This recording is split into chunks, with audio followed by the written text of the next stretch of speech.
भक्त का भाव में आप लोगों का स्वागत है।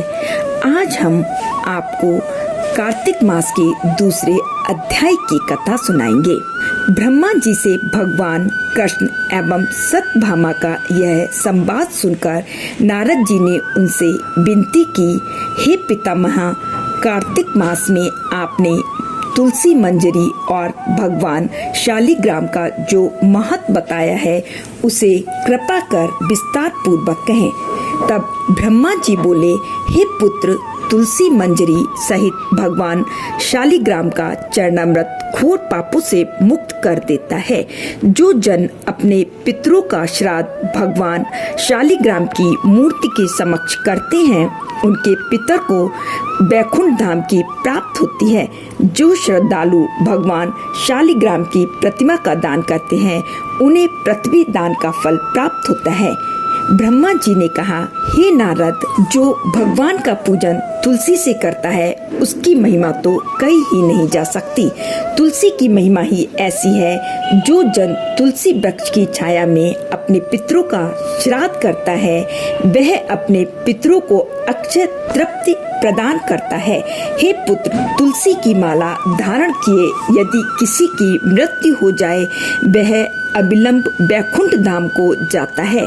तुलसी वृक्ष पर जल चढ़ाना गंगा, जमुना, सरस्वती में स्नान करने के समान पुण्यदायी है।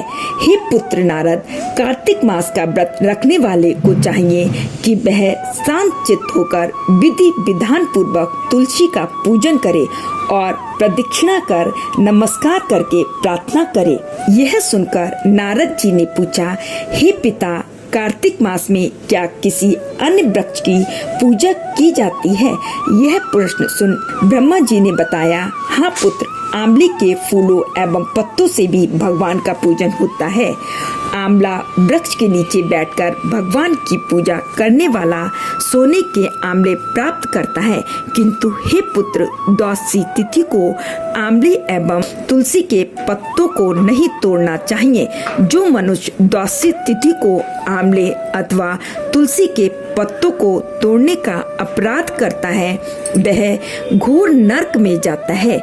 जो मनुष्य कार्तिक मास में तुलसी माला धारण करता है और आंवले का फल खाता है वह जीवन मुक्त हो जाता है। कार्तिक मास के व्रतधारी को ब्राह्मणों को सम्मान सहित भोजन, चंदन, पुष्प, पान और दक्षिणा देकर प्रसन्न करना चाहिए। हे पुत्र, जो आंवले के वृक्ष के नीचे बैठकर दिन में एक ही बार भोजन करता है उसके वर्ष भर के पाप नष्ट हो जाते हैं। व्रती को किसी प्रकार का तामसी अथवा वासी भोजन नहीं करना चाहिए। भूल से भी देवता, वेदों, गौ और ब्रह्मा की निंदा नहीं करनी चाहिए। मिट्टी में उत्पन्न हुए नमक, मसूर, तांबे के पात्र में डाला हुआ दूध, केवल अपने लिए पकाया हुआ अन्न, यह सब तामसी माने गए हैं। पृथ्वी का फूल, मूली, गाजर, बैगन, पेठा, लहसुन, प्याज तथा दोबारा पकाया गया भोजन भी ग्रहण नहीं करना चाहिए। हे पुत्र, कार्तिक मास भक्ति भावना को बढ़ाने वाला मास है, इसलिए श्रद्धालु को मन की पवित्रता बनाए रखने के लिए भोजन पर विशेष ध्यान देना चाहिए। अन्न की शुद्धता मन को भी शुद्धि प्रदान करती है। दूसरा अध्याय यहीं समाप्त होता है। अब हम कल आपको तीसरे अध्याय की कथा सुनाएंगे। राधे राधे।